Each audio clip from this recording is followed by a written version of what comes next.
మహదేవ్ అయితే ఇలా అంటూ ఉంటాడు. అసలు ఈ పెళ్లి ఆపడానికి ప్రయత్నించింది కమిషనర్ గారు కాదు, నా వియ్యంకులు అని చెప్పి అంటూ ఉంటాడు. ఆ మాటలకు విశ్వనాథం అయితే లేచి నిలబడి ఇలా అంటూ ఉంటాడు. అవును, కమిషనర్ గారిని పిలిపించింది నేనే. ఈ పెళ్లి జరగడం నాకు ఇష్టం లేదు. ఇలాంటి రౌడీతో నేను పెళ్లి జరిపిస్తానా నా కూతురు పెళ్లి? అది అసాధ్యం అని చెప్పి అంటూ ఉంటాడు. అది విన్న సత్య క్రిష్ అయితే ఒక్కసారిగా షాక్ అయ్యి అలా నిలబడి చూస్తూ ఉంటారు. ఇక కమిషనర్ గారు, మీరు ఈ మహదేవ్ని తీసుకుని వెళ్ళండి అని చెప్పి విశ్వనాథం అంటూ ఉంటాడు. ఆ మాటలు క్రిష్ అయితే, ఏం చేస్తున్నారు? మా నాన్నని ఎందుకు అరెస్ట్ చేయించుతున్నారు?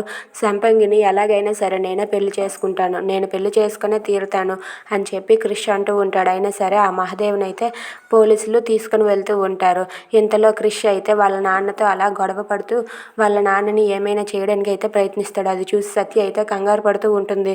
అయ్యో నాన్న, ఇప్పుడు ఆ క్రిష్ నిన్ను ఏమైనా చేస్తాడు నాన్న అని చెప్పి కంగారు పడుతూ వాళ్ళ నాన్న గురించి ఏడుస్తూ ఉంటుంది. If you like this video, please like, share and subscribe.